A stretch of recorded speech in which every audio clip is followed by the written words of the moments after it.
ಪ್ರಿಯ ವೀಕ್ಷಕರೇ, ಸುತ್ತಮುತ್ತಲು ಯೂಟ್ಯೂಬ್ ಚಾನಲ್ಗೆ ನಿಮ್ಮೆಲ್ಲರಿಗೂ ಸ್ವಾಗತ ಸುಸ್ವಾಗತ. ಇದು ಜಗತ್ತಿನ ಅತ್ಯಂತ ಭ್ರಷ್ಟ ದೇಶ. ಯಾಕೆ ಅಂದರೆ ಈ ದೇಶದ ಮೂಲಕ ಹಾದು ಹೋಗೋ ಎಲ್ಲ ಹಡಗುಗಳು ಲೂಟಿ ಆಗ್ತವೆ. ಇದಕ್ಕಿಂತ ಅಪಾಯಕಾರಿ ಅಂದರೆ ಅವರು ತಮ್ಮ ಮಕ್ಕಳಿಗೂ ಕೂಡ ಲೂಟಿ ಮಾಡೋದಕ್ಕೆ ತರಬೇತಿಯನ್ನು ನೀಡ್ತಾರೆ. ಅಲ್ಲಿ ದೊಡ್ಡ ಹಡಗುಗಳು ಲೂಟಿ ಆಗ್ತವೆ. ಈ ದೇಶ ತೀರಾ ಇತ್ತೀಚಿನವರೆಗೂ ಅತ್ಯಾಚಾರವನ್ನು ಅಪರಾಧ ಅಂತ ಪರಿಗಣಿಸ್ತಾ ಇರಲಿಲ್ಲ. ಈ ದೇಶದಲ್ಲಿ ಹಣ್ಣು ತರಕಾರಿಗಳ ಥರ ಕರೆನ್ಸಿ ನೋಟುಗಳನ್ನು ಬೀದಿಗಳಲ್ಲಿ ಅಗ್ಗದ ಬೆಲೆಗೆ ಮಾರಾಟ ಮಾಡಲಾಗುತ್ತೆ. ಈ ದೇಶದಲ್ಲಿ ಒಂದು ಕುಟುಂಬದಲ್ಲಿ 6 ರಿಂದ 7 ಮಕ್ಕಳು ಸರ್ವೇ ಸಾಮಾನ್ಯ. ಒಂದು ಸಮಯದಲ್ಲಿ ಸಮೋಸವನ್ನೇ ನಿಷೇಧಿಸಿದ ದೇಶ ಇದು. ಸಂಸ್ಕೃತಿ, ಸವಾಲುಗಳು, ಸಮುದ್ರದ ಇತಿಹಾಸ ಮತ್ತು ಬದುಕಿನ ಹೋರಾಟ ಇವೆಲ್ಲವನ್ನು ಒಂದೇ ದೇಶದಲ್ಲಿ ನೋಡಬೇಕು ಅಂತಂದರೆ ಆಫ್ರಿಕಾದ ಕೊಂಬು ಎಂದು ಕರೆಯಲ್ಪಡುವ ಒಂದು ದೇಶ, ಅದು ಸೋಮಾಲಿಯಾ. ಈ ದೇಶ ಸಮುದ್ರ ದರೋಡೆಕಾರರ ದೇಶವೇ ಅಥವಾ ತಪ್ಪಾಗಿ ಅರ್ಥೈಸಲ್ಪಟ್ಟ ಒಂದು ರಾಷ್ಟ್ರವೇ? ಇಲ್ಲಿನ ಜನ ತಮ್ಮನ್ನು ತಾವು ಸ್ವತಂತ್ರರು ಅಂತ ಪರಿಗಣಿಸ್ತಾರೆ. ಆದರೆ ಅಂತಾರಾಷ್ಟ್ರೀಯ ಮಟ್ಟದಲ್ಲಿ ಈ ದೇಶವನ್ನು ಯಾರೂ ಗುರುತಿಸಿಲ್ಲ. ಕಡಲ್ಗಳ್ಳರ ತವರು ಎಂದು ಕರೆಯಲ್ಪಡುವ ಸೋಮಾಲಿಯಾದಲ್ಲಿ ವಿನಾಶ ಮತ್ತು ಅರಾಜಕತೆ ಆಳುತ್ತೆ. ಸಂಕಷ್ಟಗಳ ನಡುವೆಯೂ ಕೂಡ ಇಲ್ಲಿ ಬದುಕು ಕಟ್ಟಿಕೊಳ್ತಿರೋ ಜನರ ಕತೆ, ಇಲ್ಲಿನ ವಿಚಿತ್ರ ವಿಸ್ಮಯಗಳನ್ನು ಈ ವಿಡಿಯೋ ಮೂಲಕ ತಿಳಿದುಕೊಳ್ಳೋದಕ್ಕೆ ಪ್ರಯತ್ನ ಮಾಡೋಣ. ಅದಕ್ಕೂ ಮೊದಲು ನೀವು ನಮ್ಮ ಸುತ್ತಮುತ್ತಲು ಯೂಟ್ಯೂಬ್ ಚಾನಲ್ಗೆ ಸಬ್ಸ್ಕ್ರೈಬ್ ಆಗದೆ ಹೋದರೆ ಸಬ್ಸ್ಕ್ರೈಬ್ ಆಗಿ. ನಿಮಗೆ ಈ ವಿಡಿಯೋ ಇಷ್ಟ ಆದರೆ ಲೈಕ್ ಮತ್ತು ಶೇರ್ ಮಾಡೋದನ್ನು ಮರಿಬೇಡಿ. ವೀಕ್ಷಕರೇ, ಈ ದೇಶದ ಅಧಿಕೃತ ಹೆಸರು ರಿಪಬ್ಲಿಕ್ ಆಫ್ ಸೋಮಾಲಿಯಾ. ಈ ದೇಶ ಪೂರ್ವ ಆಫ್ರಿಕಾದಲ್ಲಿ 160 ಮಿಲಿಯನ್ ಜನಸಂಖ್ಯೆಯನ್ನು ಹೊಂದಿದೆ. ಸುಮಾರು 6,37,000 ಚದರ ಕಿಲೋಮೀಟರ್ ವ್ಯಾಪ್ತಿಯಲ್ಲಿರೋ ಈ ಪ್ರದೇಶ ಇಡೀ ಆಫ್ರಿಕನ್ ಖಂಡದಲ್ಲಿ ಅತಿ ಹೆಚ್ಚು ಜನಸಂಖ್ಯೆಯನ್ನು ಹೊಂದಿದ ದೇಶವಾಗಿದೆ. ಸೋಮಾಲಿಯಾಗೆ ಆಫ್ರಿಕಾದ ಹಾರ್ನ್ ಆಫ್ ಆಫ್ರಿಕಾ ಅಂತ ಕರೀತಾರೆ. ನೀವು ನಕ್ಷೆಯಲ್ಲಿ ನೋಡಿದರೆ ಇದು ಒಂದು ರೀತಿಯಾದ ಕೊಂಬಿನ ಥರ ಕಾಣಿಸುತ್ತೆ. ಹೀಗಿರುವುದರಿಂದ ಈ ದೇಶಕ್ಕೆ ಹಾರ್ನ್ ಆಫ್ ಆಫ್ರಿಕಾ ಎಂಬ ಹೆಸರು ಬಂದಿದೆ.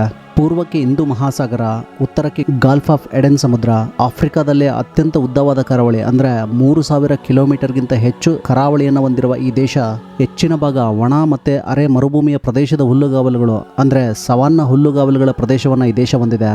ಇಲ್ಲಿ ಕೆಲವು ನದಿಗಳು ವರ್ಷಪೂರ್ತಿ ಹರಿತವೆ. ಪಶ್ಚಿಮಕ್ಕೆ ಇಥೋಪಿಯಾ, ದಕ್ಷಿಣಕ್ಕೆ ಕಿನ್ಯಾ, ಉತ್ತರ ಪಶ್ಚಿಮಕ್ಕೆ ಜಿಬೌಟಿ ದೇಶದ ಗಡಿಗಳನ್ನು ಹಂಚಿಕೊಂಡಿರೋ ಈ ದೇಶದ ರಾಜಧಾನಿ ಮೊಗಾದಿಶು ಆಗಿದೆ. ಈ ಮೊಗಾದಿಶು ಈ ದೇಶದ ಅತಿ ದೊಡ್ಡ ನಗರ ಮಾತ್ರ ಅಲ್ಲ, ಈ ದೇಶದ ರಾಜಧಾನಿಯೂ ಆಗಿದೆ. ಇದು ಈ ದೇಶದ ಅತ್ಯಂತ ಜನಸಂಖ್ಯೆಯನ್ನು ಹೊಂದಿರುವ ನಗರವಾಗಿದೆ. ಈ ನಗರವನ್ನು ಹಿಂದೂ ಮಹಾಸಾಗರದ ವೈಟ್ ಪರ್ಲ್ ಅಂತ ಕರೀತಾರೆ. ಬಹುಪಾಲು ಇಸ್ಲಾಂ ಅಂದರೆ ಸುನ್ನಿ ಮುಸ್ಲಿಂ ಜನಸಂಖ್ಯೆಯನ್ನು ಹೊಂದಿರುವ ಈ ದೇಶ ವಿಶ್ವದ ಅತ್ಯಂತ ಜನಾಂಗೀಯವಾಗಿ ಏಕರೂಪದ ರಾಷ್ಟ್ರಗಳಲ್ಲಿ ಒಂದೆಂದು ಪರಿಗಣಿಸಲಾಗಿದೆ.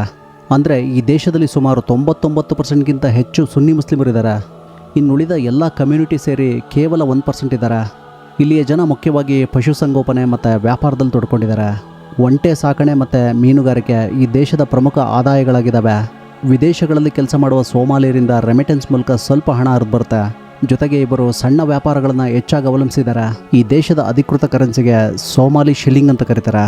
ಈ ದೇಶದ ನೋಟುಗಳ ಮೌಲ್ಯ ತುಂಬ ಕಡಿಮೆ. ಈ ಕಾರಣದಿಂದಾಗಿ ಇವರು ಮೊಬೈಲ್ ಮನಿಯನ್ನು ಇತ್ತೀಚೆಗೆ ಜಾಸ್ತಿ ಬಳಸ್ತಾ ಇದ್ದಾರೆ. $1 570 ಸೋಮಾಲಿಯ ಶಿಲ್ಲಿಂಗಿಗೆ ಸಮಾನವಾಗಿರುತ್ತೆ.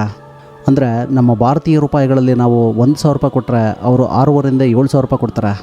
ನಮ್ಮ ದೇಶದಲ್ಲಿ ಹೇಗೆ UPI ಪೇಮೆಂಟ್ ಜಾಸ್ತಿ ಬಳಕೆಯಲ್ಲಿದೆಯೋ ಹಾಗೆ ಸೋಮಾಲಿಯಾದಲ್ಲಿ ಡಿಜಿಟಲ್ ಪಾವತಿಯನ್ನು ಪ್ರೋತ್ಸಾಹಿಸಲಾಗುತ್ತೆ. ಹವಾಮಾನದ ವಿಷಯದಲ್ಲಿ ಈ ದೇಶದಲ್ಲಿ ಬಹಳಷ್ಟು ಮಾನ್ಸೂನ್ ಗಾಳಿ ಬೀಸುತ್ತೆ. ನಿರಂತರ ಮಳೆಯೊಂದಿಗೆ ವರ್ಷವಿಡೀ ಇಲ್ಲಿ ಬಿಸಿ ವಾತಾವರಣ ಇರುತ್ತೆ. ಸೋಮಾಲಿಯಾದ ಅತಿ ದೊಡ್ಡ ನದಿಗೆ ಸಿಬೇಲಿ ಅಂತ ಕರೀತಾರೆ. ಇದರ ಉದ್ದ ಸುಮಾರು 702 ಮೈಲ್ಗಳಾಗಿದ್ದಾವೆ. ಸೋಮಾಲಿ ದೇಶದಲ್ಲಿ ಮುಖ್ಯವಾಗಿ ಅರೇಬಿಕ್ ಭಾಷೆಯನ್ನು ಮಾತನಾಡಲಾಗುತ್ತೆ. ವೀಕ್ಷಕರೇ, ಸೋಮಾಲಿಯಾ ದೇಶದ ಹೆಸರನ್ನು ಕೇಳಿದ ತಕ್ಷಣ ಪ್ರಪಂಚದ ಕಣ್ಮುಂದೆ ಕಾಣಿಸೋದು ಸೋಮಾಲಿಯಾ ಪೈರೇಟ್ಸ್ಗಳು ಮಾತ್ರ, ಅಂದರೆ ಸಮುದ್ರ ಡಕಾಯಿತರು ಮಾತ್ರ. ಈ ಸಮುದ್ರ ಡಕಾಯಿತ ಯುವಕರು ಯಾಕೆ ಇದನ್ನು ಅಳವಡಿಸ್ಕೊಂಡ್ರು? ಇದಕ್ಕೆ ಒಂದು ದೊಡ್ಡ ಕಾರಣ ಇದೆ. ಇದು ನಮಗೆ ಅರ್ಥ ಆಗಬೇಕು ಅಂದರೆ ನಾವು ಸ್ವಲ್ಪ ಹಿಸ್ಟ್ರಿ ತೆಗೆದು ನೋಡಬೇಕಾಗುತ್ತೆ. ವೀಕ್ಷಕರೇ, ಈ ದೇಶದಿಂದ ಗುಲಾಮರನ್ನು ಕ್ರಿಸ್ತಪೂರ್ವ 3ನೇ ಶತಮಾನದಷ್ಟು ಹಿಂದೆಯೇ ರಫ್ತು ಮಾಡಲಾಗ್ತಿತ್ತು. ನಂತರ ಇಲ್ಲಿಯ ಸ್ಥಳೀಯ ರಾಜಕುಮಾರರು ರೋಮನ್ ಸಾಮ್ರಾಜ್ಯದೊಂದಿಗೆ ವ್ಯಾಪಾರ ಮಾಡ್ತಾರೆ. ಈ ದೇಶ ಪ್ರಾಚೀನ ಇಥೋಪಿಯನ್ ಸಾಮ್ರಾಜ್ಯದ ಒಂದು ಭಾಗ ಆಗಿತ್ತು. ನಂತರ ಅಟ್ಟೋಮನ್ ತುರ್ಕರ ಸಾಮ್ರಾಜ್ಯದ ಭಾಗವಾಯಿತು.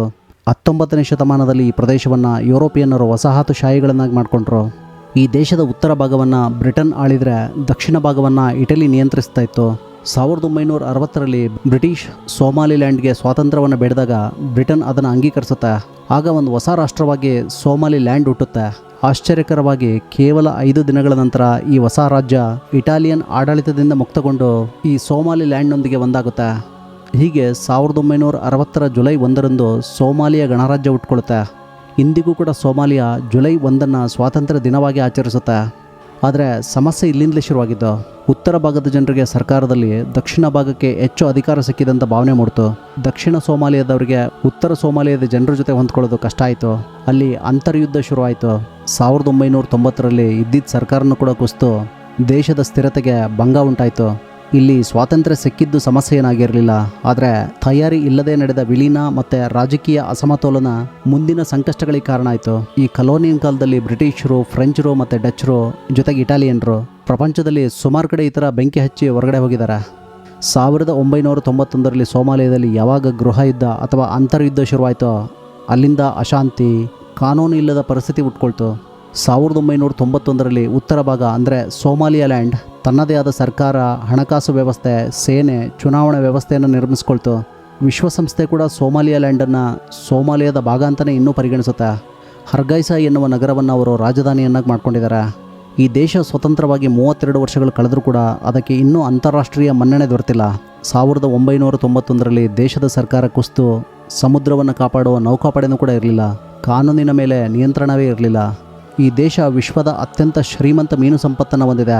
ಈ ಉದ್ದವಾದ ಕರಾವಳಿಯಲ್ಲಿ ಲ್ಯಾಬ್ಸ್ಟರ್, ಟ್ಯೂನಾ ಮತ್ತು ಕಿಂಗ್ ಮ್ಯಾಕ್ಟ್ರಲ್ ಅಂತಹ ಮೀನುಗಳು ಹೆಚ್ಚು ದೊರೀತಾ ಇದ್ವು. ಈ ಕಾರಣದಿಂದಾಗಿ ಇಲ್ಲೇನಾಗುತ್ತೆ, ವಿದೇಶಿ ದೇಶಗಳ ದೊಡ್ಡ ಫಿಶಿಂಗ್ ಶಿಪ್ಸ್ ಇಲ್ಲಿಗೆ ಬರಲಿಕ್ಕೆ ಶುರುವಾಗುತ್ತೆ. ವಿದೇಶಗಳು ಇಲ್ಲಿ ಫಿಶಿಂಗನ್ನು ಮಾಡಲಿಕ್ಕೆ ಶುರು ಮಾಡ್ತವೆ. ಇದರಿಂದಾಗಿ ಸ್ಥಳೀಯ ಮೀನುಗಾರರ ಆದಾಯಕ್ಕೆ ಇದು ಹೊಡೆತ ಕೊಡುತ್ತೆ. ಇಲ್ಲಿಂದ ಈ ಪೈರೇಟ್ಸ್ಗಳು ಉಟ್ಕೊಳ್ಳಿಕ್ಕೆ ಶುರುವಾಗ್ತಾರೆ. ಈ ಕಡಲ್ಗಳ್ಳರು ಅಥವಾ ಪೈರೇಟ್ಸ್ಗಳ ಹುಟ್ಟು ಇಲ್ಲೇ ಆಗಿದ್ದು. ಮೊದಲಿಗೆ ಇಲ್ಲಿ ಸ್ಥಳೀಯ ಮೀನುಗಾರರು ನಮ್ಮ ಸಮುದ್ರವನ್ನು ರಕ್ಷಣೆ ಮಾಡ್ತಾ ಇದ್ದೀವಿ ಅಂತ ಬೇರೆ ದೇಶದ ಹಡಗುಗಳಿಂದ ಹಣ ಕೇಳೋದಕ್ಕೆ ಶುರು ಮಾಡ್ತಾರೆ. ಆದರೆ ಇದು ನಂತರ ದೊಡ್ಡ ರ್ಯಾನ್ಸಮ್ ಬಿಸ್ನೆಸ್ ಆಗಿ ಮಾರ್ಪಡುತ್ತೆ.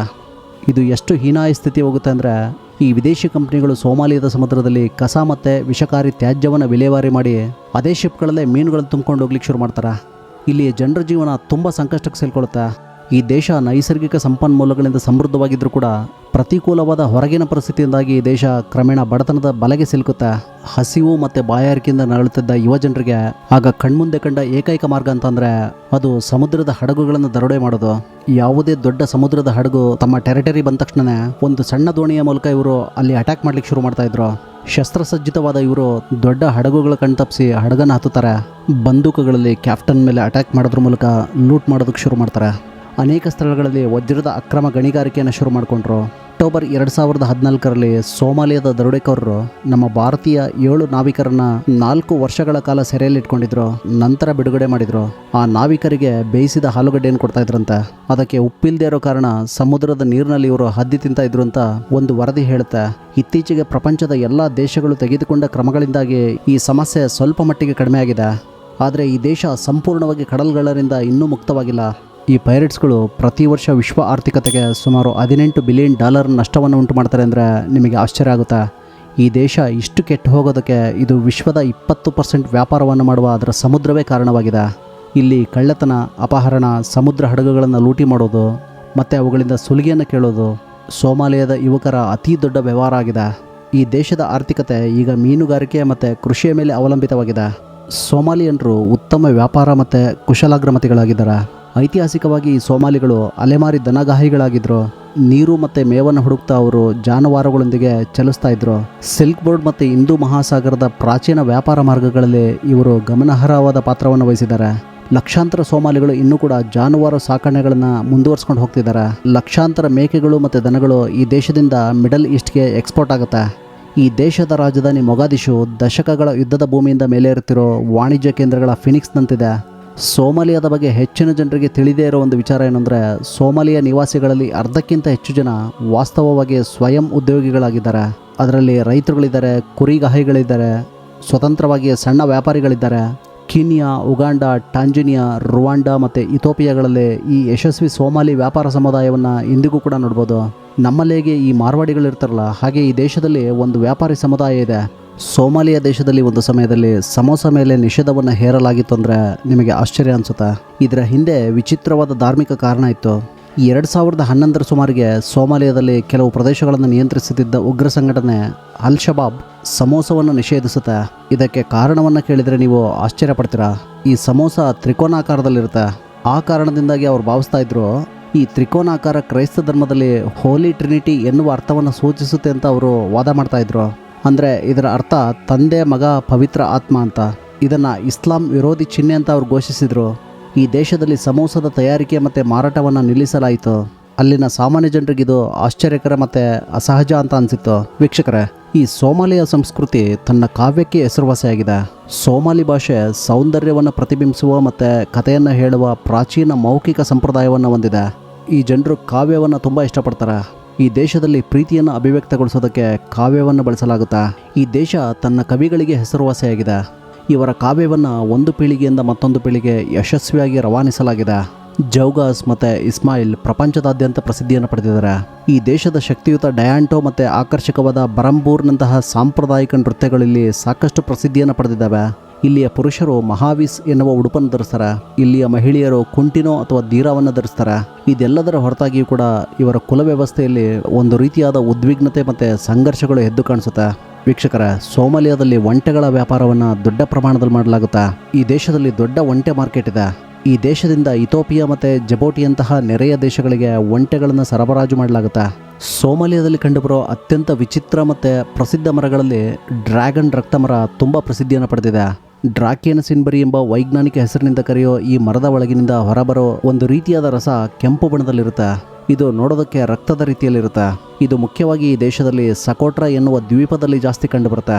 ಈ ದ್ವೀಪ ಯಮನ್ ದೇಶದ ಭಾಗವಾಗಿದ್ದರೂ ಕೂಡ ಭೌಗೋಳಿಕವಾಗಿ ಸೋಮಾಲಿಯಾ ಸಮುದ್ರದ ಪ್ರದೇಶಕ್ಕೆ ಹತ್ತಿರ ಇದೆ. 500 ವರ್ಷಗಳಿಗೂ ಹೆಚ್ಚು ಕಾಲ ಬದುಕುವ ಈ ಮರವನ್ನು ಸಾಮಾನ್ಯವಾಗಿ ಧೂಪ ಮತ್ತು ಸುಗಂಧ ದ್ರವ್ಯಗಳಲ್ಲಿ ಹೆಚ್ಚಾಗಿ ಬಳಸಲಾಗುತ್ತೆ. ಈ ಮರ ಇರುವ ಸಕೋಟ್ರಾ ದ್ವೀಪವನ್ನು ಭೂಮಿಯಲ್ಲಿರುವ ಏಲಿಯನ್ ದ್ವೀಪ ಅಂತ ಕರೀತಾರೆ. ಯಾಕೆಂದರೆ ಅಲ್ಲಿ ಸಿಗೋ 30% ಜಾತಿಯ ಮರಗಳು ಪ್ರಪಂಚದ ಬೇರೆಲ್ಲಿಯೂ ಕೂಡ ಸಿಗೋದಿಲ್ಲ. ವೀಕ್ಷಕರ, ಈ ದೇಶ ಕೌಟುಂಬಿಕ ವಿಚಾರದಲ್ಲಿ ನಮ್ಮ ಪ್ರಾಚೀನ ಭಾರತವನ್ನು ಹೋಲುತ್ತೆ. ಸೋಮಾಲಿಯಾ ದೇಶದಲ್ಲಿ ಸರಾಸರಿ ಒಂದು ಕುಟುಂಬದಲ್ಲಿ 6ರಿಂದ 7 ಮಕ್ಕಳಿರುವುದು ಸಾಮಾನ್ಯವಾಗಿದ್ದು, ಇದು ವಿಶ್ವದಲ್ಲೇ ಅತ್ಯಧಿಕ ಜನನ ದರ ಹೊಂದಿರುವ ದೇಶಗಳಲ್ಲಿ ಒಂದಾಗಿದೆ. ಬಹುತೇಕ ಜನ ಈ ದೇಶದಲ್ಲಿ ಗ್ರಾಮೀಣ ಪ್ರದೇಶದಲ್ಲಿ ವಾಸ ಮಾಡ್ತಾರೆ. ಇವರು ಕೃಷಿ ಮತ್ತು ಪಶುಸಂಗೋಪನೆಗೆ ದೊಡ್ಡ ಕುಟುಂಬದ ಅಗತ್ಯತೆಯನ್ನು ಮನಗಂಡಿದ್ದಾರೆ. ದೊಡ್ಡ ಕುಟುಂಬವನ್ನು ಈ ದೇಶದ ಜನ ಆಶೀರ್ವಾದ ಅಂತ ನೋಡ್ತಾರೆ. ಜಗತ್ತಿನ ಸರಾಸರಿ ಜನನ ದರ 2.3 ಇದ್ದರೆ ಸೋಮಾಲಿಯಾದಲ್ಲಿ 6+ ಇದೆ. ಈ ದೇಶ ಆಫ್ರಿಕನ್ ಕಂಟ್ರಿ ಆಗಿದ್ದರೂ ಕೂಡ ಮತದಾನಕ್ಕಾಗಿ ಬಯೋಮೆಟ್ರಿಕ್ ಮತ್ತು ಐರಿಸ್ ಸ್ಕ್ಯಾನಿಂಗನ್ನು ಬಳಸಿದ ವಿಶ್ವದ ಮೊದಲ ದೇಶ ಇದಾಗಿದೆ. 2017ರಲ್ಲಿ ಈ ದೇಶದಲ್ಲಿ ನಡೆದ ಒಂದು ಚುನಾವಣೆಯಲ್ಲಿ ವಿಶ್ವಸಂಸ್ಥೆ ಇದನ್ನು ಪರಿಶೀಲಿಸಲಿಕ್ಕೋಸ್ಕರ ಒಂದು ತಂಡವನ್ನೇ ಕಳಿಸಿತ್ತು. ಆ ಚುನಾವಣಾ ಪ್ರಕ್ರಿಯೆಯಲ್ಲಿ ಈ ತಂತ್ರಜ್ಞಾನವನ್ನು ಅವರು ದೊಡ್ಡ ಮಟ್ಟದಲ್ಲಿ ಬಳಸ್ಕೊಂಡಿದ್ರು. ಮತದಾನಕ್ಕಾಗಿ ಬಯೋಮೆಟ್ರಿಕ್ ಮತ್ತು ಐರಿಸ್ ಸ್ಕ್ಯಾನಿಂಗ್, ಕಣ್ಣುಗಳನ್ನು ಸ್ಕ್ಯಾನ್ ಮಾಡೋದ್ರ ಮೂಲಕ ಮತದಾರ ನೋಂದಣಿ ಮಾಡಲಾಗಿದೆ. ಈ ಸಿಸ್ಟಮನ್ನು ಅಳವಡಿಸ್ಕೊಂಡ್ರೆ ಒಬ್ಬ ವ್ಯಕ್ತಿ ಒಂದಕ್ಕಿಂತ ಹೆಚ್ಚು ಬಾರಿ ಮತ ಹಾಕೋದನ್ನು ತಡೆಯಲಾಗುತ್ತೆ ಮತ್ತು ನಕಲಿ ಮತದಾನ ಕಡಿಮೆ ಆಗುತ್ತೆ. ಇದ್ರ ಮೂಲಕ ಮತದಾರರ ನಿಖರ ಗುರುತನ್ನು ಪತ್ತೆ ಹಚ್ಚಬಹುದು. ನಮ್ಮ ದೇಶದಲ್ಲಿ ಈ ಸಿಸ್ಟಮನ್ನು ಅಳವಡಿಸ್ಕೊಂಡ್ರೆ ಎಷ್ಟು ಚೆನ್ನಾಗಿರುತ್ತಲ್ವ? ಇದಕ್ಕೆ ನಿಮಗೆ ಸಂಬಂಧಿಸಿದ ಅಭಿಪ್ರಾಯಗಳನ್ನು ನೀವು ಕಾಮೆಂಟ್ ಮೂಲಕ ಹಂಚ್ಕೋಬೋದು. ಈ ದೇಶದ ರಾಜಧಾನಿ ಮೊಗಾದಿಶುವನ್ನು ವಿಶ್ವದ ಅತ್ಯಂತ ಅಪಾಯಕಾರಿ ರಾಜಧಾನಿ ಅಂತ ಪರಿಗಣಿಸಲಾಗಿದೆ. ಸಾಮಾನ್ಯವಾಗಿ ಈ ನಗರಕ್ಕೆ ಯಾರೂ ಹೋಗೋದಕ್ಕೆ ಇಷ್ಟಪಡೋದಿಲ್ಲ. ಇಲ್ಲಿ ಪ್ರತಿ 100ರಿಂದ 200 ಮೀಟರ್ಗೆ ಒಂದು ಚೆಕ್ ಪಾಯಿಂಟ್ ಇರುತ್ತೆ. ಇಲ್ಲಿ 15ರಿಂದ 16 ವರ್ಷ ವಯಸ್ಸಿನ ಮಕ್ಕಳನ್ನು ಮಿಲಿಟರಿಗೆ ಸೇರಿಸಲಾಗಿರುತ್ತೆ. ಅವರೆಲ್ಲ ಬಂದೂಕುಗಳೊಂದಿಗೆ ಸುತ್ತರಿತಾ ಇರ್ತಾರೆ. ಇವರೆಲ್ಲರೂ ಸರ್ಕಾರದ ಮಿಲಿಟರಿನಲ್ಲಿರ್ಬೋದು ಅಥವಾ ಮಿಲಿಟಿಯಾದಲ್ಲಿರ್ಬೋದು. ಇಲ್ಲಿ ಮಿಲಿಟಿಯಾ ಅಂದರೆ ಭಯೋತ್ಪಾದಕ ಗುಂಪುಗಳಾಗಿದ್ದಾವೆ. ಈ ದೇಶದಲ್ಲಿ ಅಲ್ ಶಬಾಬ್ ಒಂದು ದೊಡ್ಡ ಭಯೋತ್ಪಾದಕ ಗುಂಪಾಗಿದೆ. ಹೊರಗಡೆಯವರು ಈ ಸಿಟಿನಲ್ಲಿ ಸುತ್ತರಿಬೇಕು ಅಂದರೆ ಬುಲೆಟ್ ಪ್ರೂಫ್ ಕಾರೇ ಬೇಕಾಗುತ್ತೆ. AK-47 rifle ಇಟ್ಕೊಂಡಿರೋ minimum 2 ಗಾರ್ಡ್ಸ್ಗಳು ಬೇಕಾಗ್ತಾರೆ. ಅದ್ರ ಜೊತೆಗೆ ಒಬ್ಬ ಕ್ಯಾಬ್ ಡ್ರೈವರ್ ಮತ್ತು ಪ್ರವಾಸಿ ಮಾರ್ಗದರ್ಶಕರು ಕೂಡ ಇರ್ತಾರೆ.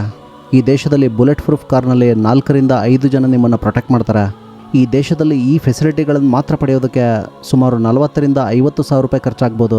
ಇದೆಲ್ಲ ಫೆಸಿಲಿಟಿಗಳು ತೊಗೊಂಡ್ರೆ ಮಾತ್ರ ಇಲ್ಲಿ ವೀಸಾ ಸಿಗುತ್ತೆ. ಸೋಮಾಲಿಯಾದ ಬಗ್ಗೆ ಹೆಚ್ಚಿನ ಜನರಿಗೆ ತಿಳಿದಿಲ್ಲದ ಒಂದು ಆಶ್ಚರ್ಯಕರ ಸಂಗತಿ ಅಂತ ಅಂದರೆ, ಸುಮಾರು 5,000 ವರ್ಷಗಳ ಹಿಂದಿನ ಪ್ರಾಚೀನ ಶಿಲಾ ವರ್ಣಚಿತ್ರಗಳು ಸೋಮಾಲಿಯಾದ ಉತ್ತರ ಭಾಗದಲ್ಲಿ ಕಂಡುಬರ್ತವೆ. ಈ ಗುಹೆಗಳು ಲಸ್ಕಿಲ್ ಕಾಂಪ್ಲೆಕ್ಸ್ ಎಂದು ಕರೆಯಲ್ಪಡೋ ಸೋಮಾಲಿಲ್ಯಾಂಡ್ನ ಹರ್ಗಿಸಾ ಪ್ರಾಂತ್ಯದಲ್ಲಿದೆ. ಈ ಲಸ್ಕಿಲ್ ಗುಹೆ ವರ್ಣಚಿತ್ರಗಳು ಆಫ್ರಿಕಾದ ಅತ್ಯಂತ ಎದ್ದು ಕಾಣೋ ಶಿಲಾ ಕಲೆಗಳಂತ ಭಾವಿಸಲಾಗಿದೆ. ಅಲಂಕಾರಿಕ ವರ್ಣಚಿತ್ರಗಳಿಗಾಗಿ ಹೆಸರಾಗಿರೋ ಈ ಗುಹೆಗಳು ಈ ದೇಶದಲ್ಲಿ ಅತ್ಯುತ್ತಮವಾಗಿ ಸಂರಕ್ಷಿಸಲ್ಪಟ್ಟ ಯುನೆಸ್ಕೋ ತಾಣವಾಗಿದೆ. ಅತಿ ಪ್ರಾಚೀನ ಇತಿಹಾಸ ಅಂದರೆ 5,000ದಿಂದ 7,000 ವರ್ಷಗಳಷ್ಟು ಹಳೆಯದಾದ ಕಲ್ಲುಗಳ ಮೇಲೆ ಈ ವರ್ಣಚಿತ್ರಗಳನ್ನು ರಚಿಸಲಾಗಿದೆ. ಈ ದೇಶದಲ್ಲಿರುವ ಬಾರ್ಬರಾ ಟೌನ್ ಒಂದು ಸುಂದರ ಮತ್ತು ಪ್ರಾಚೀನ ನಗರವಾಗಿದೆ. ಒಂದು ಕಾಲದಲ್ಲಿ ಇಲ್ಲಿ ಇಂಗ್ಲಿಷ್ ಮತ್ತು ರೋಮನರು ವಾಸ ಮಾಡ್ತಾ ಇದ್ರು. ಸಮುದ್ರದ ಕರಾವಳಿಯಲ್ಲಿರೋ ಈ ನಗರ ಸ್ವಚ್ಛತೆ ಮತ್ತು ನೈಸರ್ಗಿಕ ಸೌಂದರ್ಯಕ್ಕೆ ಪ್ರವಾಸಿಗರನ್ನ ಆಕರ್ಷಿಸುತ್ತೆ. ವೀಕ್ಷಕರೇ, ಇಂದು ಸೋಮಾಲಿಯಾದಲ್ಲಿ ಸುಮಾರು 2 ಮಿಲಿಯನ್ಗಿಂತ ಹೆಚ್ಚು ಜನ ತೀವ್ರವಾದ ಹಸಿವಿನಿಂದ ನರಳುತ್ತಿದ್ದಾರೆ. ಈ ದೇಶದಲ್ಲಿ 3 ಮಿಲಿಯನ್ ಜನರಿಗೆ ತಮ್ಮ ಮುಂದಿನ ಊಟ ಯಾವಾಗ ಸಿಗುತ್ತೆ ಅಂತಲೇ ಗೊತ್ತಿಲ್ಲ. ಹವಾಮಾನ ಬದಲಾವಣೆ, ದೀರ್ಘಕಾಲದ ಬರಗಾಲ ಮತ್ತು ಅಸ್ಥಿರ ಪರಿಸ್ಥಿತಿಗಳು ಈ ಮಾನವೀಯ ಬಿಕ್ಕಟ್ಟನ್ನು ಇನ್ನಷ್ಟು ಗಂಭೀರಗೊಳಿಸಿದ್ದಾವೆ. ಅಂತಾರಾಷ್ಟ್ರೀಯ ಸಮುದಾಯದ ನೆರವು ಈ ದೇಶದಲ್ಲಿ ದೊಡ್ಡ ವಿಪತ್ತನ್ನು ತಾತ್ಕಾಲಿಕವಾಗಿ ತಡೆಯೋದಕ್ಕೆ ಪ್ರಯತ್ನ ಮಾಡಿದರೂ ಕೂಡ ಸಾವಿರಾರು ಕುಟುಂಬಗಳು ಇನ್ನೂ ಬದುಕನ್ನು ಪುನರ್ ನಿರ್ಮಾಣ ಮಾಡ್ಕೊಳ್ಳೋದಕ್ಕೆ ಹೋರಾಟ ಮಾಡ್ತಿದ್ದಾವೆ. ಈ ದೇಶದ ಡಾಕ್ಯುಮೆಂಟ್ರಿ ಕೇವಲ ಈ ಒಂದು ದೇಶದ ಕಥೆಯಲ್ಲ, ಇದು ಇಂದು ಮಾನವ ಸಹನಶಕ್ತಿ, ಪರಿಸರ ಸವಾಲುಗಳು ಮತ್ತು ಜಾಗತಿಕ ಜವಾಬ್ದಾರಿಯ ಕತೆ ಮತ್ತು ವ್ಯಥೆಯಾಗಿದೆ. ಈ ವಿಡಿಯೋ ನಿಮಗೆ ಇಷ್ಟ ಆಗಿದ್ದರೆ ಲೈಕ್ ಮಾಡೋದನ್ನು ಮರಿಬೇಡಿ. ಜಗತ್ತಿನ ಇನ್ನೂ ಹೆಚ್ಚಿನ ನಿಜ ಘಟನೆಗಳನ್ನು ತಿಳಿಯೋದಕ್ಕೆ ಸುತ್ತಮುತ್ತಲ ಯೂಟ್ಯೂಬ್ ಚಾನಲ್ಗೆ ಸಬ್ಸ್ಕ್ರೈಬ್ ಮಾಡಿ. ನಮ್ಮ ಮುಂದಿನ ವಿಡಿಯೋದಲ್ಲಿ ಮತ್ತೆ ಭೇಟಿಯಾಗೋಣ. Take care.